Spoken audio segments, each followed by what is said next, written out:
tumawag sa akin yung... Connect dito. Bakit? Ipigil mo naman sa nanay ko. Oo nga pala. So what's up guys? Gusto mo ng buhay na meron ako? Gusto mo ng kotse hindi na-drive ko? Gusto mo ng success na meron ako? Guys, I've been making millionaires for the past 10 years and now I decided to create more. If you wanna be part of my team, kapatid, pinakamaliit na investment na makikita mo na pwedeng kumita ng milyon ang papakita ko sa'yo. 6,000 pesos, 15,000 pesos, 45,000 pesos. That's all you need para maging successful sa front row. Guys, I made a couple of millionaires, like 1,000 millionaires from OFW, gamer, businessman, any walks of life. Basta gusto mo maging successful, PM mo ko. Maliit na puhunan, malaking kitahan. With that guys, let's move on with the vlog. What's up mga kachabs? Yeah! Great morning. Yan, kita nyo naman. Maaraw. Medala for my jersey. Grabe. Ito yung yes, ito ka na. Yan, medala guys. Sobrang ganda ng mga jerseys nila. Pwede ka magpa-customize and all. Siyempre, T-Station. 300 pesos lang to, Brad. Sobrang ganda na nito. So guys, see you guys in a bit. Medala, T-Station. Ayun po. Nagkano sila eh. Meron sila. Basta sobrang ganda nito. Matagal ko nang gusto makasama natin tong medala eh. Sobrang lupit nito eh. Abangan nyo yung mga dalating mga medala. Sobrang ganda ng mga gawa nila. At abangan nyo pa ibang mga T-Station. But first, we need to get... Hindi, lagi naman Range Rover dala natin. Sige, Range Rover na tayo. Let's do this!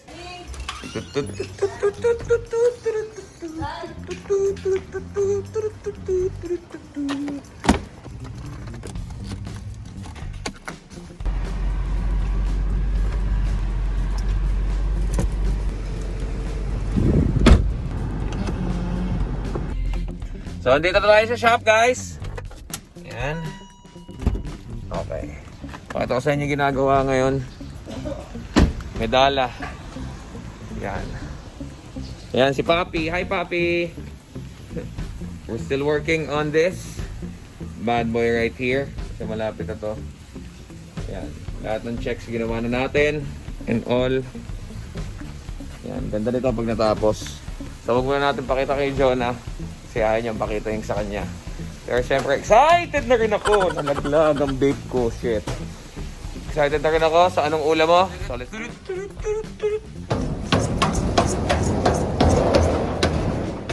What's up, Kalolo? Morning! Morning!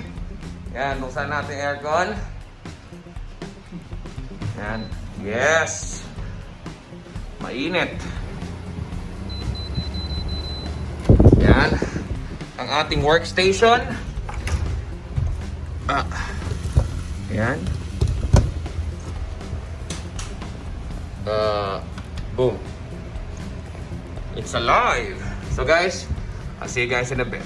At nandito na naman tayo sa isang edisyon ng Anong Ulam Mo with Kapapi, Kabigo, and Kamasel. Tignan natin yung ulam Yan na lang natin, papatit na ng ulam natin. Grabe. Ganun na nga lang. Maraming kain. Siyempre, hindi matatapos ito na. Siyempre, nakain na naman siya. Smooth yung pagsarado niya. Nilagyan ko na rin Dash of gold. The taste of gold. Siyempre, kumain muna tayo. Dash of gold, guys. Ayok. Ano nangyari sa Bentley tsaka sa Ferrari? Marami nagtatanong kasi kung ano nangyari din sa Bentley tsaka sa Ferrari. So tinatanong nila ba't tayo nakamas? Kasi na-award ako ng bonggang-bongga na asawa ko, dinamay siya. Huwag na ka uuwi ng bahay, putang ina. So ganito nangyari. Yung... Oh. Ayan na. May alcohol. Okay? So marami nagtatanong kung ano nangyari doon sa Bentley at sa Ferrari. Tumawag sa akin yung sa Ferrari Philippines sa mga concerns ko. Kasi ang maging concerns natin is yung... Ang sakit kasi ng supercar talaga. Actually, Ferrari ito sakit talaga. Yung mga handles niya, yung mga sa knob niya, basta anything plastic sa kanya nagiging sticky. So ipinabaklas natin yung buong loob ng Ferrari. Babaklasin yung buong loob. aayusin lahat ng sticky, lahat ng itim doon. I-repaint nila, i-repair nila. Tapos in regards naman doon sa fan, kasi nag-ano nga siya. Yun, magpapalit tayo ng fan. Puta naman magkano yung fan, bro? 900,000. Good ka na rin. Fan. Pero hindi ko naman, ano yun, nakikinig naman yung asawa ko, patay ko. Nare-repair naman pala. Oo, na-repair. Alam mo, pero ang okay kasi doon sa Ferrari mo, pag pinagawa mo, okay na kasi ginagamit mo naman eh. Oo. Diba, ito, katulad ng mga sasakyan na to, walang problema sa auto na to eh. Ang may sira dito, yung may-ari nito. Kasi ang kulang lang dito, frame eh.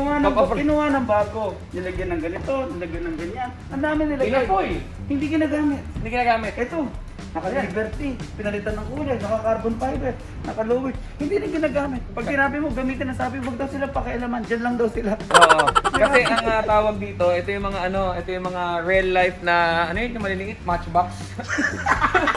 Real life na matchbox to mga to.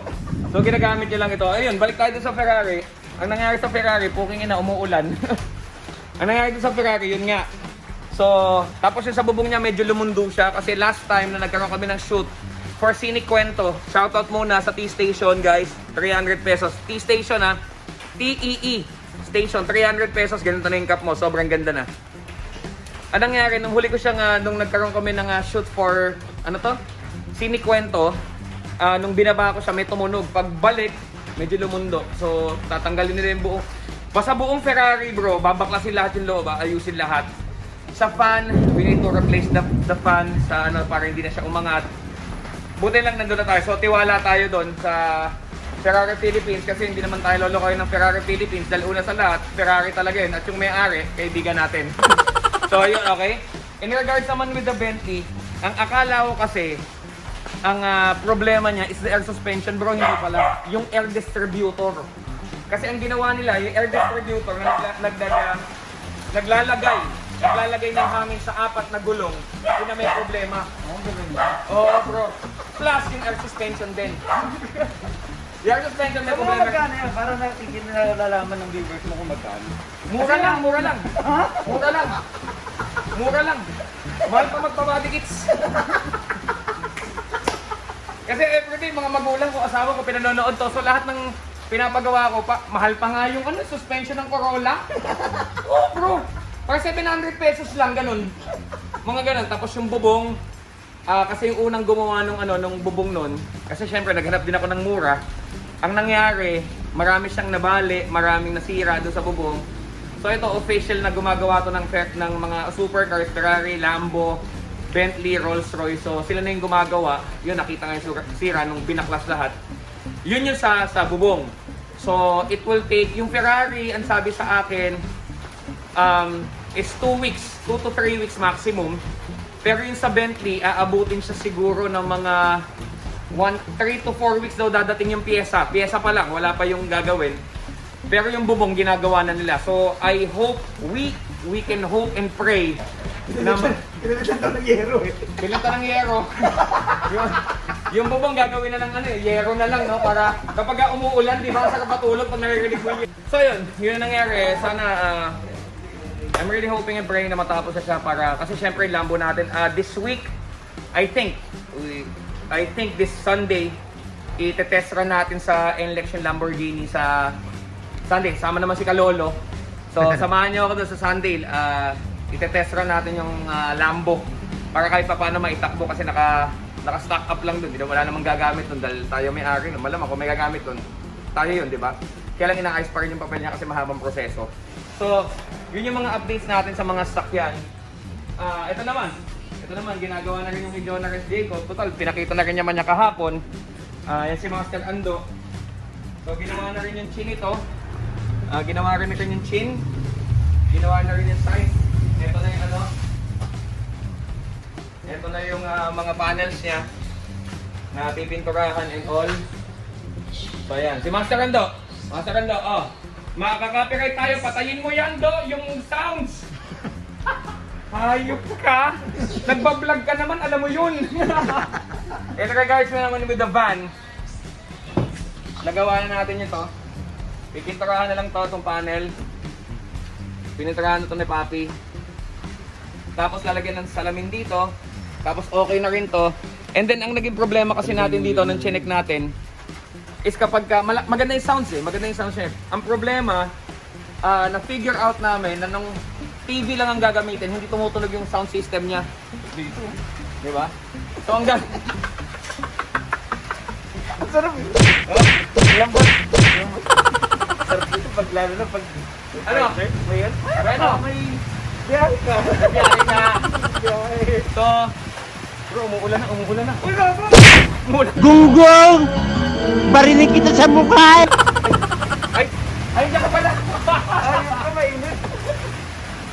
So, tumutunog lang siya kapag nakakabit siya sa AUX. Pero kapag wala, hindi siya tumutunog. So, we need to have this audio out AUX para kahit TV lang ang gamitin, kayang tumunog nung marami tayong gagawin. Katapusan, i-out na natin to and update. Nirebit na, oh. Mga butas na. Wala, butas lang yan. Hindi natin gagawin yan. So guys, kita-kita tayo mamaya. Yun yung update natin sa lahat ng sakyan na natin. I'll see you guys in a bit. Ciao! Tapos doon naman sa mga tao na napapansin nila na marami kong ads, yung Kolyos, yung T-Station like this one, or yung Dash Gold, or kung ano man yung mga lumalapag dito, Amazing Playground, Medala ngayon. Guys, it's just, sa front row kasi, ako, in front row kasi, pinalaki kami ng We Help People eh. Ngayon yung mga ninegosyo ng ganyan na gusto magpa-advertise, syempre kailangan natin silang tulungan, especially sa mga nagsisimula, mag-business, para matulungan din natin sila na mapalaki negosyo nila. Well, yung iba naman malalaki na like Amazing Playground, Medala. Pero like yung mga nagsisimula pa lang, tulungan natin sila guys. It's a way of me helping them in my own simple way para kahit paano ma-advertise nila ng libre. Hindi ako binabayaran dyan. Ng libre. Yung yung mga products sila. Kaya kung gusto niyo mag-sponsor para magkaroon ng ma-vlog natin, padala lang kayo. Hindi naman ako nagpapabayad eh. Dahil una sa lahat, di ko naman kailangan.